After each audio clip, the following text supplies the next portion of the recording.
Bahkan ini bintang 4 nih, saya udah ketemu gitu beberapa. Mereka sebenarnya sudah nggak sabar. Kami tunggulah sampai 6 bulan gitu. Kalau enggak kami bersuara. Kami ini terpaksa harus berpuasa dulu nih, memberikan kesempatan kepada Prabowo. Jangan-jangan Prabowo punya strategi gitu. Mereka mendukung, tapi tunggu nanti apakah ada reshuffle apa tidak. Kalau tidak ada reshuffle, kami akan keluar dari sarang kami masing-masing. Dan beberapa malah saya nggak sebutkan namanya. Saya mau itu, apalagi kalau 2 poin itu. Apa itu saya tanya kan? Adili Jokowi dan makzulkan Gibran.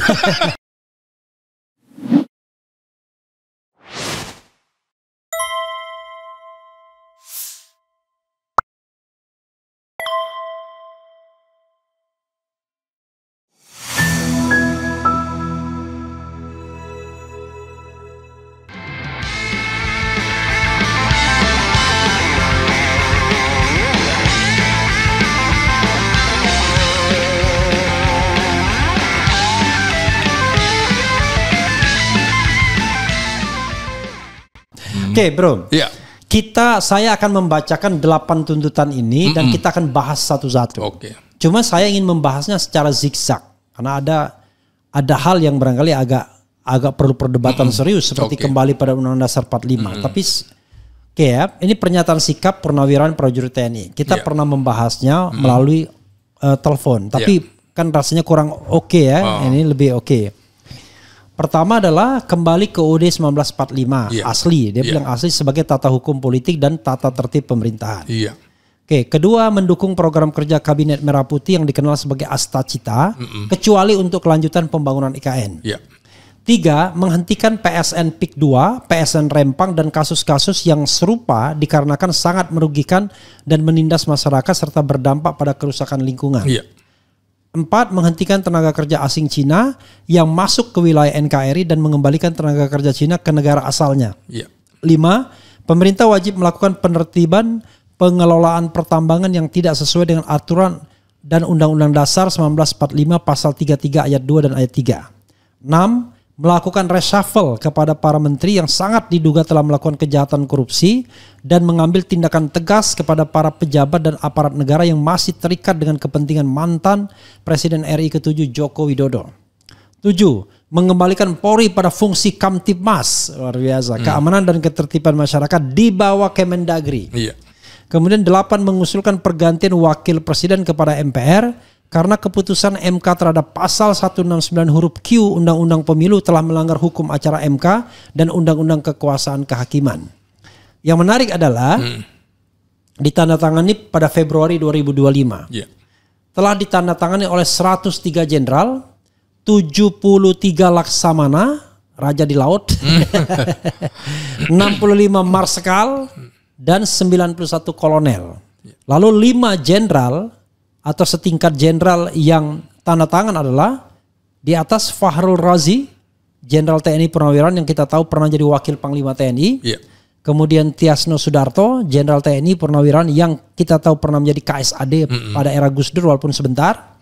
Kemudian Slamet Subianto, Laksamana TNI, pasti dia mantan Kasal ya kalau Laksamana kan. Kemudian Hanafi Asnan, Marsekal, pasti mantan KSAU kan. Dan mengetahui jenderal yang paling senior yang masih hidup hari ini yaitu Jenderal TNI Purnawirawan Tri Sutrisno. Menarik ya. Saya ingin mengajukan satu pertanyaan. Kalau kita lihat 8 tuntutan ini, sebenarnya para jenderal ini mendukung Prabowo dan sangat katakanlah apa istilahnya ya, anti atau menggeruduk Jokowi. Karena apa yang dikatakan 8 ini sebenarnya kan koreksi terhadap pemerintahan Jokowi sebenarnya. Silakan. Kecuali satu yang kita akan perdebatkan. Silakan Bung secara umum. Ya ini kalau bicara militer tuh bicara loyalitas tegak lurus. Jadi mungkin mereka menginginkan supaya pemerintahan Prabowo Subianto ini tidak direcoki oleh pemimpin sebelumnya. Jadi aneh kalau kemudian masih ada yang menghamba atau menyebut pemimpin lama sebagai my boss, kira-kira gitu. Nah inilah yang disebut matahari kembar. Di dalam militer itu tidak ada. Komandan itu cuma satu, panglima itu cuma satu. Jadi harus tegak lurus. Mereka melihat bahwa ini ada yang merecoki pemerintahan Prabowo Subianto, antara lain adalah 17 menteri yang yang merupakan warisan pemerintahan yang lama. Bagi mereka tentu saja menurut saya ini sesuatu yang tidak lazim. Karena itu harus dilepaskan dari pengaruh pengaruh Jokowi itu harus dilepaskan dari kabinetnya Prabowo Subianto. Ini supaya program-programnya betul-betul murni programnya Prabowo Subianto, bukan program pemimpin yang lama. Makanya disebutkan mendukung program Astacita Kabinet Merah Putih kecuali IKN. Yeah. Nah, kenapa IKN? Saya pikir begini ya, dari sisi militer, sisi pertahanan keamanan negara, untuk membuat sebuah ibu kota negara itu tidak main-main, harus dipikirkan juga segi pertahanan keamanannya. Dulu Belanda berencana menjadikan Bandung sebagai ibu kota, memindahkan dari Jakarta. Karena Jakarta ada laut di Tanjung Priuk yang mudah sekali dari kapal laut ditembakkan seperti itu. Sementara kalau Bandung kan jauh dari laut. Kemudian ini IKN jaraknya hanya sekitar 2 jam dari Malaysia. Belum lagi dari Alki 2 mudah sekali ditembakkan. Jadi dari sisi keamanan itu riskan sekali. Harusnya dipikirkan misalnya pada waktu Presiden Soeharto berencana membuat Jonggol sebagai ibu kota negara, itu jauh-jauh hari sebelumnya, beberapa tahun kemudian itu tidak pernah diumumkan karena rahasia. Maka caranya adalah memindahkan mabes-mabes angkatan ke Cilangkap untuk menopang yang namanya pemerintahan baru, pusat pemerintahan di Jonggol. Jadi sisi pertahanannya dibuat dulu, bukan dibuat dulu baru pertahanannya dibuat. Di sini kan nggak ada. Bagaimana pertahanan udaranya tidak ada. Bagaimana kemudian kawasan di perbatasan tidak ada. Ini kan seperti orang bermimpi, kemudian besoknya harus diwujudkan, nggak bisa. Jadi harus ada Bandung Bondowoso ya. Ya, harus ada pembangunan jangka pendek, menengah, panjang. Nah, untuk ibu kota negara juga harus panjang. Kan contoh bagaimana pada tahun 1957 Presiden Soekarno juga berencana memindahkan ibu kota kita ke Palangkaraya. Ternyata kemudian waktu itu juga militer memberikan saran, coba dipikirkan kembali. Kalau hanya berpikir bahwa ini di tengah-tengah pulau geografi di Indonesia, iya. Dari sisi pertahanan seperti apa, kemudian tanahnya seperti apa. Militer itu meneliti semuanya, akhirnya toh Soekarno menyerah, tidak mungkin juga dilanjutkan. Nah ini sekarang apakah pemerintahan Presiden Prabowo akan melanjutkan kalau kemudian dari sisi AMDAL, dari sisi pertahanan dan lain-lain lingkungan hidup tidak memungkinkan, jadi harus dipikirkan panjang lebar begitu. Tapi ada satu isu yang kemudian menjadi perbincangan publik walaupun senyap-senyap ya, bahwa IKN itu kebetulan tanahnya banyak milik saudara Prabowo. Selain pengusaha Sukanto Tanoto kalau tidak salah. Jadi kalau itu yang benar, kok begitu cara mencari lokasi? Silakan. Iya, makanya harus dipikirkan. Saya kira ini petisi dari Forum Purnawirawan Prajurit TNI itu mengingatkan. Yang penting aku sudah mengingatkan, kira-kira gitu. Karena usia kami itu rata-rata usia mereka itu sudah 70-80 tahun. Bahkan Pak Tri 90 tahun. Yang sebentar lagi kalau usia Nabi Muhammad 63 ini udah bonus-bonusnya aja nih. Bonusnya kebanyakan. Bonusnya udah kebanyakan. Jadi sebelum tembakan salvo, maka kami sudah mengingatkan kepada pemerintah, mengingatkan kepada Prabowo, adiknya, ini juniornya kan diingatkan. Tapi bro, ternyata Tri Sutrisno baru 89, 15 November nanti baru 90. Iya, 90-nya nanti, tahun ini kan, tahun 15 ini. November. Itu anggapan Anda ya, jangan sampai Anda dua matahari kembar. Tapi yang saya dengar ya, mereka ini agak kecewa. Karena mereka ini siapa? Para purnawirawan ini agak kecewa karena mereka tidak pernah diterima oleh Prabowo Subianto untuk menyampaikan aspirasi ini secara langsung. Karena saya pernah ikut sebelum mereka mengumumkan ini ke publik, mereka mau minta diterima dulu. Persis. Dan di antara mereka maaf kata, ada yang panggil Prabowo itu cuma Bowo doang. Seperti Fahru Razi yang notabene adalah jenderal yang lebih senior dari Prabowo. Betul, kelahiran 47, sementara kita tahu Prabowo kelahiran 51 ya. Ya. Tiasno saya kira lebih senior. Sama dengan Fahru Razi, lulusan Akmil 1970. Oke, nah.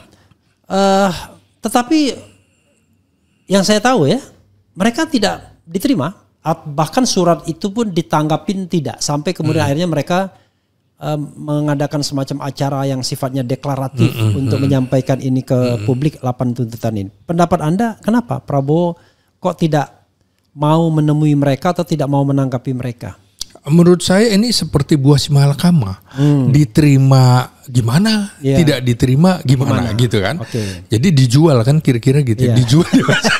Buah si malakama kan gitu, dimakan mati ibu, tidak dimakan mati bapak, dijual aja. Jadi begini, ini kan sebenarnya merupakan amunisi baru bagi Prabowo, mendukung Prabowo untuk kemudian menghadapi Jokowi. Ini kan untuk menghadapi Jokowi. Jadi kalau diterima secara terbuka, nanti kelihatan sekali Prabowo bersama mereka menghadapi Jokowi gitu. Tapi kalau tertutup juga enggak. Karena itu menurut saya nanti akan ada pertemuan yang tidak terbuka dan tidak tertutup, tapi silent pertemuannya. Ini kan sama dengan bagaimana Prabowo menemui Megawati, terbuka enggak, tertutup juga enggak gitu. Terbuka tertutup. Kasih message, saya bertemu loh dengan Megawati, tapi isinya apa Anda nggak perlu tahu gitu. Gitu. Karena ini repot juga kalau tidak nerima, ini seniornya semua. Dan rata-rata yang satu tingkat di atas, misalnya Laksamana Slamet Subianto itu alumni AAL 73, Prabowo kan 74. Tapi yang lainnya Fahru Roji, kemudian Tiasno Sudarto itu kan lulusan 1970, Hanafi lulusan 69. Nah itu lebih senior, apalagi Trisutrisno lulusan 59, jauh sekali. Apa iya Prabowo kemudian tidak mau menemui Trisutrisno? Saya pikir akan diam-diam juga menemui Trisutrisno tanpa liputan media massa. Saya kira begitu. Saya sudah tanyakan juga kepada Anda ya, kenapa orang seperti yang di luar ini kan sepertinya gini, mereka ini orang yang sebenarnya mendukung Prabowo, seperti juga Fahru Razi, dia sangat mendukung Prabowo dan yakin, tetapi mereka bisa dikatakan oposannya Jokowi, bisa dibilang semuanya. Betul. Kenapa orang seperti saya udah tanyakan sebenarnya, tapi lebih baik ditanyakan lagi. Orang seperti Gatot Nurmantio itu tidak ikut di dalam grup itu. Padahal saya tahu dia dekat sama Maijen Sunarko. Kemudian ada juga misalnya Samsir Siregar, itu mantan BIN gitu. Tidak ikut dalam rombongan ini. Itu apa pendapat Anda? Padahal mereka juga sangat. Saya pernah ditemui oleh Samsir Siregar bersama Maijen Sunarko, dan kita tahu proponen ini kan Sunarko kan salah satunya yang paling ini, tapi tidak ikut. Jadi kan di dalam militer itu ada yang namanya strategi taktik, teknik gitu. Ini merupakan strategi aja. Jadi ada yang secara terbuka begitu ya. Terbuka ini kan seperti pola para komando langsung berhadapan-hadapan, tapi juga ada yang cara Sandiuda. Cara Sandiuda ya tidak kelihatan, tapi mereka mendukung. Saya kira ini penguatan saja. Beberapa saya tanyakan kemudian mereka mendukung, tapi mereka tidak berada di situ. Kan kadang-kadang juga nggak enak. Terlalu banyak ya bintang 4-nya nggak enak. Tapi nanti terlalu banyak matahari di situ ya. Tapi apalagi Gatot junior hitungannya kan? Jadi nanti mereka merasa bahwa mereka kan semua merasa ingin jadi komandan, ingin jadi panglima gitu ya. Nanti Gatot kau kan lebih junior, kan gitu, nggak enak hati gitu. Masa dia tidak tanda tangan padahal dia jenderal? Cuman kalau dia tanda tangan dia junior. Gitu ya. Dan beberapa malah saya nggak sebutkan namanya. Saya mau itu, apalagi kalau 2 poin itu apa itu saya tanya kan, adili Jokowi dan makzulkan Gibran. Iya, kalau saya lihat ya, mereka ini kalau terhadap Jokowi itu tidak ada lagi dispute. Ya, no dispute ya, undisputable. Tetapi kalau terhadap Prabowo, memang mereka itu agak silang kata. Ada yang patah arang, ada yang masih memberikan harapan, ada yang ini, ada yang itu. Nah, kalau kita lihat rumusan itu, yang jelas rumusan itu menentang Jokowi 100%. Iya. Tetapi terhadap Prabowo tidak menentang, tapi juga tidak endorse 100% juga. Betul. Gitu. Ya, saya begini kan, beberapa malah bahkan ini bintang 4 nih. Saya udah ketemu gitu beberapa. Jadi mereka sebenarnya sudah nggak sabar. Kalau enggak kami bersuara. Kami ini terpaksa harus berpuasa dulu nih. Memberikan kesempatan kepada Prabowo. Jangan-jangan Prabowo punya strategi gitu kan. Tapi begitu ada yang nggak sabar, ini kira-kira ini kelompok yang nggak sabar gitu kan. Nggak sabar. Terus yang lebih mudaan nanti dulu. Terus mereka mendukung. Tapi tunggu nanti apakah ada reshuffle apa tidak. Kalau tidak ada reshuffle, kami akan keluar dari sarang kami masing-masing. Artinya bukan kelompok ini ya, karena kan ada organisasi-organisasi resmi seperti Persatuan Purnawirawan ABRI, di mana ada TNI dan Polri, ada Persatuan Purnawirawan Angkatan Darat, Persatuan Purnawirawan Angkatan Laut, Persatuan Purnawirawan Angkatan Udara, dan ini dia masih ada koordinasi, ada komunikasi dengan Mabes Angkatan, sehingga kalau mereka jadi pengurus terus masuk di forum itu nanda tangan kan nggak enak gitu kan, makanya karena mereka masih difasilitasi negara gitu. Nah, tapi Tri Sutrisno kan jadi semacam dewan pembina, dewan penasehat paling nggak di Pepabri dan PPAD. Mereka, aduh Pak Tri udah ada di situ, ya kami hormatlah kira-kira gitu. Kalau sudah Pak Tri di situ nggak ada lawan ya? Itu nggak ada lawan. Jadi mungkin ini Pak Tri kan masih dianggap anutan bagi mereka, tokoh paling senior. Ya sudahlah, mereka pikir gini, Pak Tri kan artinya sudah juga mewakili aspirasi kami, walaupun kami tidak seberani beliau kan, kira-kira begitu. Kita coba ya kulitin satu-satu tuntutan itu.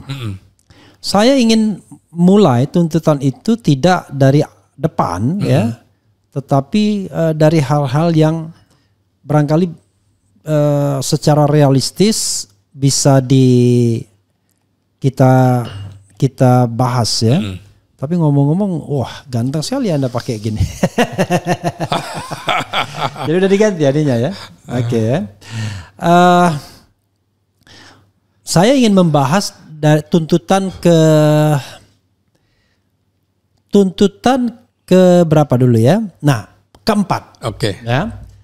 Tuntutan keempat itu menghentikan tenaga kerja asing Cina yang masuk ke wilayah NKRI dan mengembalikan tenaga kerja Cina ke negara asalnya. Saya ingin mengasih background begini. Letjen Yayat ya, Yayat Supriyatna, Yayat Sudrajat, mantan mantan Kabais, tapi terakhirnya jabatannya di Menko Polhukam, kalau nggak salah Menko Polhukam dulu, mengatakan bahwa orang-orang Cina yang kesini ini adalah berasal dari sukuhan yang sudah terlatih. Jadi mereka bukan tenaga kerja biasa, tapi tenaga kerja yang terlatih, terlatih secara militer.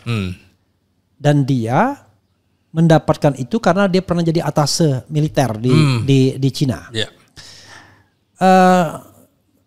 Karena itu agak paradoks ketika misalnya orang-orang seperti Luhut dan terutama Jokowi memberikan karpet merah kepada Cina ini. Sampai orang menanyakan nasionalismenya seperti apa. Belum lagi kalau kita bicara tambang nikel misalnya. Suatu saat Faisal Basri di sini mengatakan, almarhum, kita itu bodoh sekali sebagai bangsa. Kita cuma dapat 10%. Tapi terakhir ketika dia di sini, dia koreksi, saya salah katanya, bukan 10% tapi minus kita. Oh malah minus. Minus.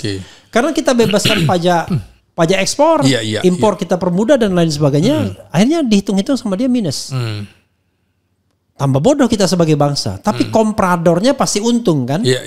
Orang-orang yang bekerja sama itu. Nah sekarang ketika Purnawirawan TNI ini meminta mereka untuk kick out, dikeluarkan, apakah permintaannya menjadi realistis dan semudah itu? Kalau kita kaitkan dengan walaupun Jokowi tidak lagi di sana, posisi Prabowo dah. Silakan. Ya, saya kira cara berpikir militer tuh pasti begitu. Artinya begini, kedutaan besar negara-negara asing di Indonesia pastilah di situ menempatkan intelijen-intelijennya. Sama juga atase kita di luar negeri, ya dia memang tugasnya juga intelijen. Makanya atase pertahanan itu kan di bawah Badan Intelijen Strategis TNI. Jadi mengamati situasi. Nah tentu seperti Letjen Yayat, Purnawirawan Yayat itu pernah menjadi atase di sana. Dia juga memantau kira-kira seperti apa gerak-gerik apalagi sukunya segala macam. Sama dengan ingat nggak bagaimana Jepang akhirnya menyerang Hawaii, Pearl Harbor. Iya, Pearl Itu Harbor. kan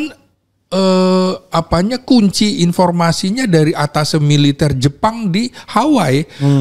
Oh kalau jam sekian hari ini jam sekian kosong, maka kita harus menyerang.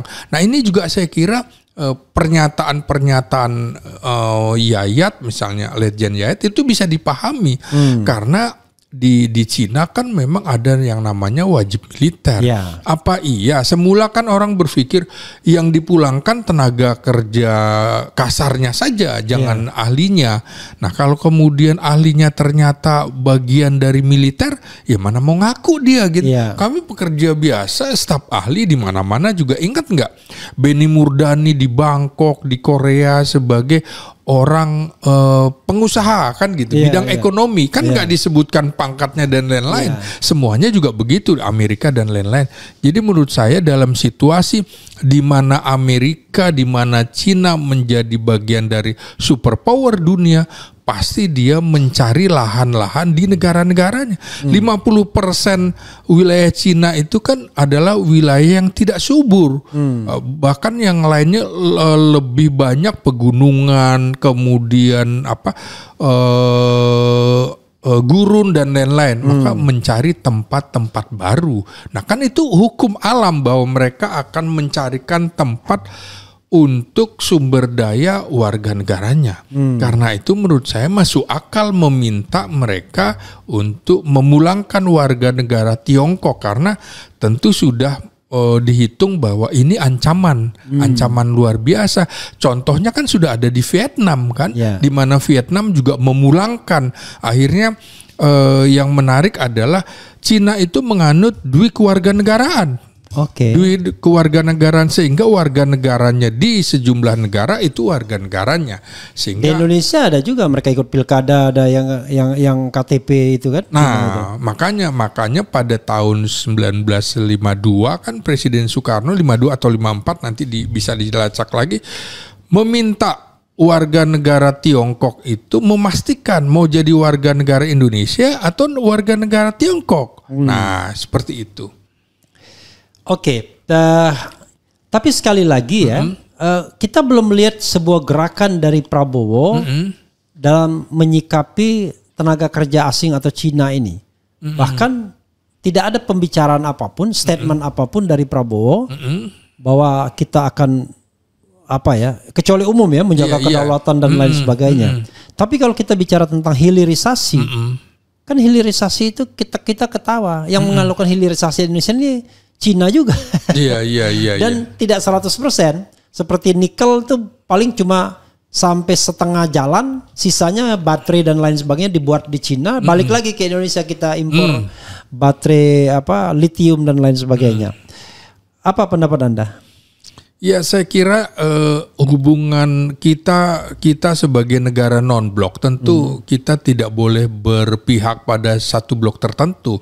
Tidak ada yang bisa menghalang-halangi Indonesia berhubungan erat dengan Cina, dengan Amerika atau dengan Rusia yang 3 negara superpower saat ini. Saya kira juga perlu perimbangan di mana Amerika secara ekonomi kurang baik. Tiongkok relatif bisa memberikan jaminan-jaminan ekonomi yang lebih baik. Saya kira sebentar lagi juga Prabowo akan mengunjungi Cina atau Tiongkok, juga mengunjungi Rusia, karena harus ada perimbangan kekuatan di mana geostrategi sedang berubah dan semuanya konsentrasi di Indo-Pasifik, sehingga tidak mungkin dengan Prabowo sendiri langsung mengucapkan itu.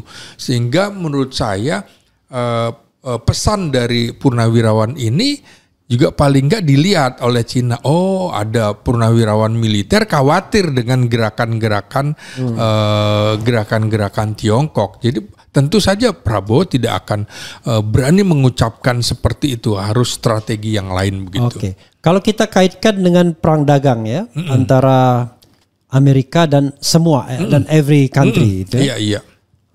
Menaikkan tarif kita sudah sampai berapa persen ya, 40% atau apa. Ada kesan bahwa kita ingin berdiri di belakang Cina yang nentang Amerika kan begitu. Tapi di sisi lain secara de facto kita so long time, paling tidak 10 tahun terakhir sudah dikuasai Cina. Bahkan pengaruh Amerika Serikat di sini tidak banyak direct investment ya dan tenaga kerja secara langsung. Kalau kebudayaan oke lah, itu sudah lama juga film-film. Apa yang Anda bisa lihat?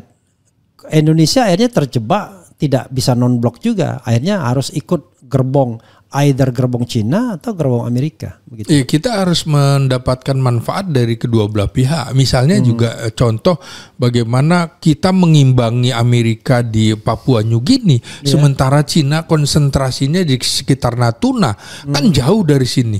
Maka apa yang bisa kita lakukan? Yang bisa mengimbangi Amerika siapa? Antara Cina dan Rusia. Maka menurut saya kan sempat ada pembicaraan bagaimana Rusia ingin bekerja sama dengan Indonesia. Saya kira itu harus diambil manfaatnya untuk mengimbangi Amerika yang sudah ada di Darwin, yang sudah ada di Papua New Guinea, dan untuk mengimbangi Cina di Laut Cina Selatan. Maka kita juga perlu Amerika di sekitar Natuna. Kita harus membuka jalur itu. Nah, seperti ingat nggak peristiwa PRRI Permesta itu dulu? Justru aftur untuk pesawat tempur Amerika paling bagus katanya dari Dumai.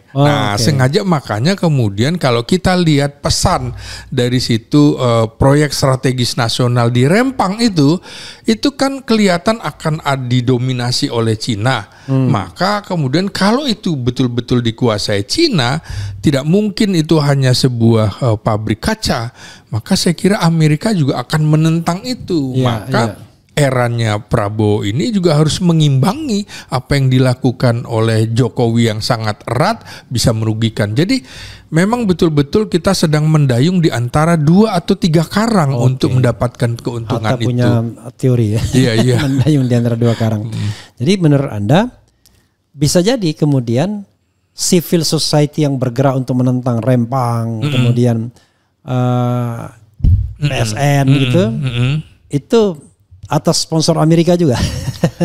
Ya bisa tidak. Ini kan berkelindan koinsidensi segala kepentingan. Coba kita lihat bagaimana peristiwa 1965 gitu. Bagaimana kemudian dokumen Gilstrike itu kan dubes Inggris ternyata itu tidak diforensik ya. Kan kalau diuji forensik kan akan ketahuan dokumen ini palsu atau tidak. Sama dengan itu tadi, kembali ke ijazah itu kan. Sebenarnya kalau uji forensik makanya cuma diperlihatkan saja tapi tidak boleh difoto. Nah kan persoalannya kan kayak gitu. Orang mencurigai kedekatan Jokowi dengan unsur kepolisian yang membuat forensik kan itu. Jadinya ya butar-butar di situ. Makanya seperti dokumen Gilstrike kan pada saat itu Kepala Staf Biro Pusat Intelijen kita adalah Brigjen Polisi Sutarto. Kenapa kemudian tidak diuji forensik? Nah ini kan karena dia ada kedekatan dengan Subandrio yang cenderung ke kiri, kan gitu. Ternyata kemudian pihak yang membuat adalah mayor intelijen orang Bulgaria, kan setelah 20 tahun terbongkar. Karena itu ada kepentingan. Mereka walaupun sesama negara Eropa Timur punya kepentingan yang berbeda-beda. Amerika juga gitu. Misalnya sahabat kami gitu, orang-orang barat misalnya, tentara yang melakukan pendidikan di barat, di Amerika, di Inggris kan dianggap sebagai teman negara-negara Barat untuk melawan Cina waktu itu. Pengaruh Cina kan lebih kuat terhadap komunis Cina daripada komunis Soviet di Indonesia. Jadi saya kira memang kita harus bekerja, terutama intelijen kita tidak boleh lemah di tengah situasi geopolitik dan geostrategis yang tidak baik-baik saja begitu. Oke, intinya bahwa tidak mudah kita mengatakan mendukung Cina atau mendukung Amerika Serikat, karena kita harus mengikuti dinamikanya ya. Iya. Nah, cuman dalam banyak hal komprador Cina udah lebih banyak di sini yang berkuasa di inner circle pemerintahan baik Jokowi maupun Prabowo. Nah, ini dia yang harus kita kritisi. Kalau kemudian dianggap ini untuk kepentingan pribadi ya kita penggal, kecuali untuk kepentingan bangsa dan negara yang lebih besar, oke aja. Ingat gak dulu bagaimana kemudian untuk mengimbangi Amerika yang membackup Belanda dalam rangka Trikora, memperkuat kita melawan Irian Barat, nggak ada jalan lain. Akhirnya kita harus bekerja sama dengan Uni Soviet, memberikan kapal-kapal perang, kapal induk, bahkan tentaranya untuk melawan itu, karena nggak mungkin kita baru merdeka tahun 1945 kemudian di tahun 60 baru 15 tahunan kita harus menghadapi Belanda yang luar biasa, maka kemudian itu pakai tentara Soviet segala macam. Saya kira sama dengan Kuwait ketika diserang Irak minta bantuan Amerika Serikat. Nah, kira-kira begitu. Kalau referensinya adalah Rasulullah pernah meminjam baju perangnya Yahudi. Betul. Sama dengan Amerika berkepentingan terhadap Indonesia untuk mengambil Timur Timur karena di situ didominasi oleh kekuatan komunis. Fretilin kan ideologi ini dianggap sosialis komunis. Portugal ya. Iya, begitu. Oke, bro. Ya. Ini ada yang komentar sebenarnya ya. Komentarnya itu ada yang relevan aja ya. Nanti sebelum kita bergerak ke isu yang lainnya ya. Ini dia bilang begini. Soal sukuhan yang kita tadi bicarakan. Mana ya? Intinya dia mengatakan memang sukuhan katanya, tapi sukuhan juga ngasih pekerjaan kepada kita. Dia berinvestasi dan lain sebagainya. Tapi kalau begitu ya tentu kita harus bicara tentang cost and benefit. Oke. Silakan. Jadi ada klaim mengatakan bahwa mending Cina. Cina bawa duit, ya kan? Tapi bawa manusia juga dia ke sini. Yang tenaga kasar pun Cina. Dia bikin enclave tersendiri, bikin yang kita duga misalnya di tengah hutan tuh konon ada supermarket dan lain sebagainya untuk mereka. Bahkan mereka ada beberapa orang yang ngadu ke sini, ada pelabuhan bebas yang laut yang tidak ada bea cukainya gitu. Dan lain sebagainya. Apa pendapat Anda dan apa jalan keluar yang Anda tawarkan untuk bagian ini? Nah, tentu saja menurut saya kita harus tetap ada evaluasi. Apa yang ditawarkan, apa yang dilakukan oleh presiden sebelumnya harus ada evaluasi, termasuk bagaimana kerjasama dengan Cina. Memang betul Cina yang menawarkan investasi, menawarkan kerjasama, dan kita dalam beberapa kali kerjasama dengan Amerika kan merasa dibohongi. Misalnya kerjasama militer kan, misalnya menawarkan persenjataan ini itu ternyata begitu oke, dipreteli yang lain-lainnya. Begitu ada dugaan katanya pelanggaran HAM di tim-tim, kita tidak boleh kemudian membeli suku cadang.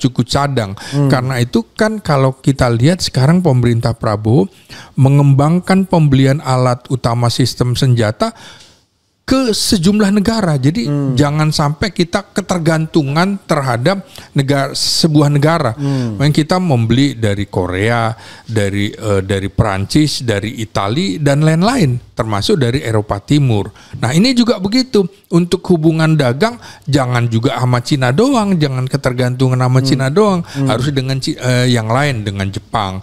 Bagaimana persaingan dagang antara Cina dengan Jepang kan terlihat sekali pada waktu kita ingin membuat kereta cepat itu ya. Jepang nawarkan seperti itu, tapi ternyata Nah, seperti itu ya. Ujungnya kita dibohongin. Dibohongi, katanya lebih murah. Kita lebih murah, ternyata jauh lebih mahal. Kita ingat nggak bagaimana peristiwa Malari itu ya? Peristiwa Malari, mobil-mobil Jepang kan begitu banyak. Orang lupa juga bagaimana kemudian rel kereta api yang dibangun zaman Belanda dengan adanya mobil itu ditutup kan di beberapa, terutama di Sumatera nggak ada lagi rel kereta api yang bisa diaktifkan. Kenapa? Supaya beli mobil Jepang itu kan.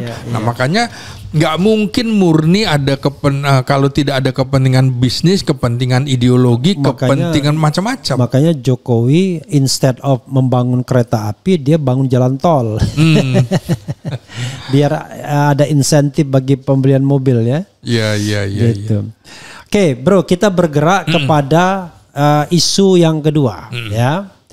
Jadi isu yang ingin saya ajukan ini adalah isu nomor 6.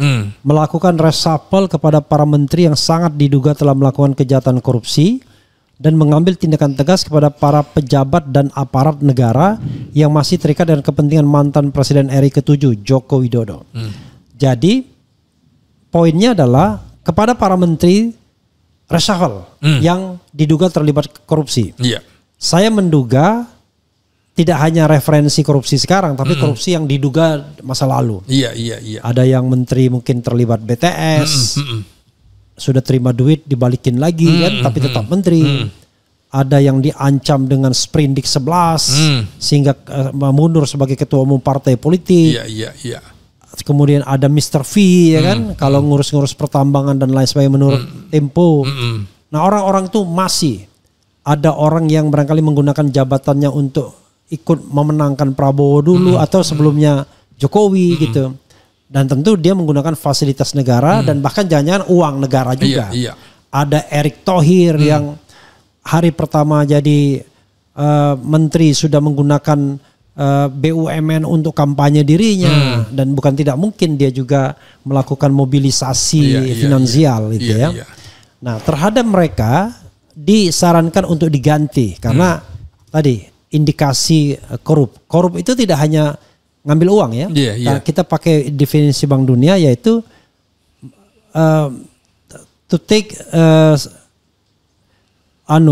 gain untuk for a special for own personal interest. Jadi dia ngambil keuntungan untuk kepentingan pribadi. Nah, jadi bisa jadi jabatan ujungnya. Tapi di sini juga jelas-jelas dikatakan kalau ada pejabat dan aparat negara yang masih terikat dengan kepentingan mantan Presiden RI ke-7 juga dicopot. Ini lebih luas lagi, tidak hanya menteri. Pasti barangkali maksudnya juga Kapolri atau Jaksa Agung dan lain sebagainya. Pertanyaan saya, Bung ya. Tuntutan ini bakal disambut oleh Prabowo atau dicuekin aja? Karena Anda bilang, wah yang 8 itu, saya muat lagi tuh, 8 itu akan di reshuffle. Tapi sekarang pertanyaannya, akan dicuekin saja atau akan disambut? Atau disambut pelan-pelan, silakan. Jadi gini Bung, kalau kita perhatikan orang-orang yang bolak-balik ke Solo terus itu patut diduga orang yang memang sudah tersandera oleh Jokowi pada saat Jokowi menjadi presiden. Sehingga dipegang ini terus, ini masih tersandera. Nah ini posisinya jadi tidak bebas bagi mereka. Kira-kira kakinya dipegang.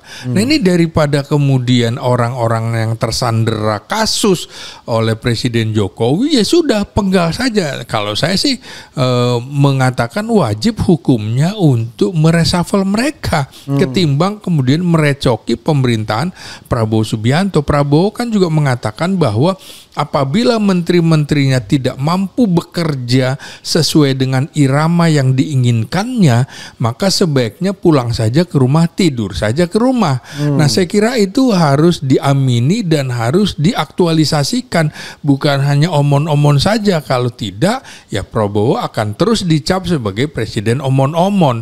Maka pernyataan atau petisi dari Forum Purnawirawan Prajurit TNI menurut saya juga mengingatkan Prabowo Subianto supaya Anda tidak diganggu karena ini bisa menjadi benalu dalam pemerintahannya. Apakah mereka akan dicopot atau tidak? Ya kita serahkan lagi, karena itu hak prerogatifnya presiden. Hanya Presiden Prabowo dan Tuhan barangkali yang tahu mereka akan dicopot atau tidak. Tapi untuk strategi besarnya menurut saya paling tidak di antara mereka sudah harus ada yang dicopot. Walaupun barangkali Prabowo lagi-lagi belajar dari pengalaman Presiden Soeharto. Caranya adalah pelan-pelan. Ketika pemimpin lama masih kuat, tidak bisa kemudian kita cara berpikirnya seperti aktivis yang nggak sabaran, kan kira-kira gitu. Misalnya bagaimana Prabowo Presiden Soeharto melakukan konsolidasi di kalangan militernya. Misalnya Panglima Kodam Siliwangi Mayor Jenderal Ibrahim Aji yang diduga loyalitasnya tetap kepada Bung Karno dipindahkan menjadi dubes Inggris. Kemudian Mayor Jenderal Mursid, Deputi Operasi, dipindahkan menjadi dubes di Filipina.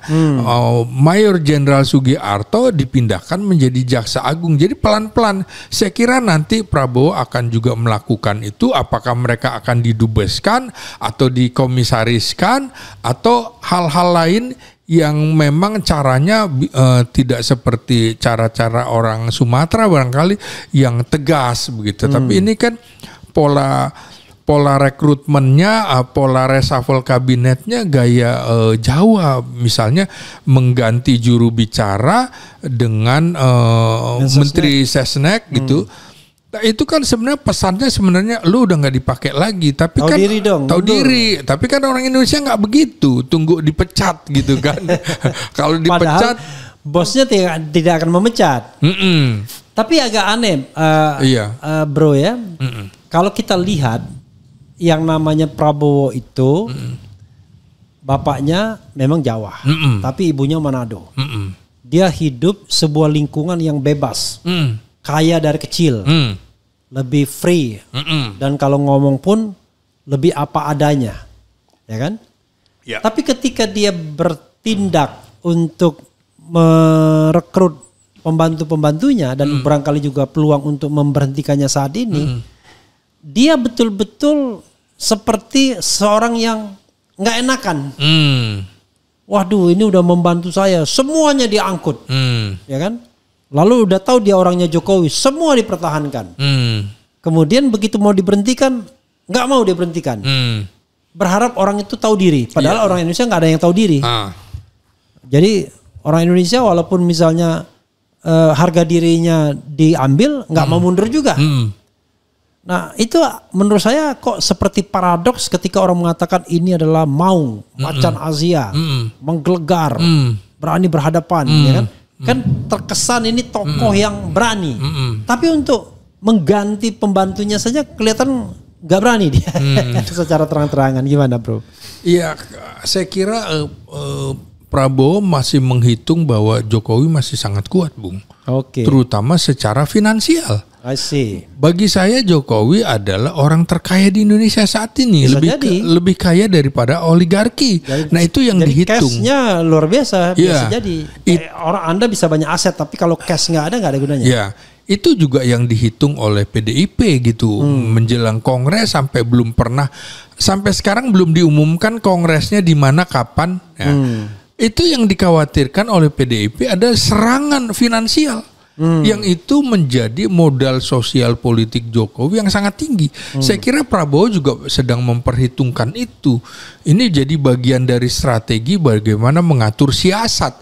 Ini menurut saya ini cara menyiasati. Bisa kemudian lewat pihak lain yang menggonggong. Ini kan kira-kira forum Purnawirawan Prajurit TNI menggonggong. Habis ini saya kira semuanya akan menyebut nama.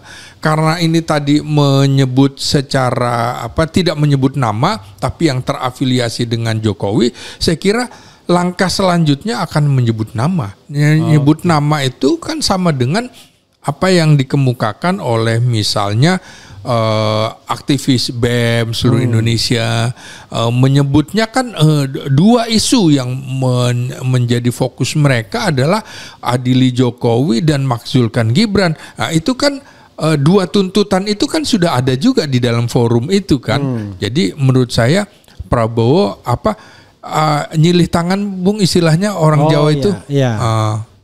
Nggak ngerti kita, bukan orang Jawa gitu. Iya, nyilih tangan tuh nyilih tangan orang lain. Iya gitu. Dia mukul menggunakan tangan orang lain untuk mukul. Saya kira begitu. Oke, ya. Tetap saja ternyata dia mempertimbangkan budaya politik Indonesia. Iya.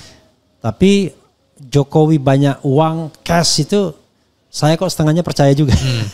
Saya kira harus ditingkatkan dari setengah jadi 3/4, Bung. Iya, karena dalam politik cash is everything. Iya, betul. Anda boleh punya aset, tapi kalau cashnya kurang agak susah juga. Jadi the last pada bagian ini, Anda mengatakan reshuffle bakal terjadi nggak? Terjadi. Namanya prediksi kan bisa salah, Iya. benar ya. Ini kan bukan soal salah benar, argumentasinya apa gitu. Iya. Dan Anda ingin mengatakan Anda yakin terjadi reshuffle dan seharusnya ada reshuffle. Seharusnya ada, makanya.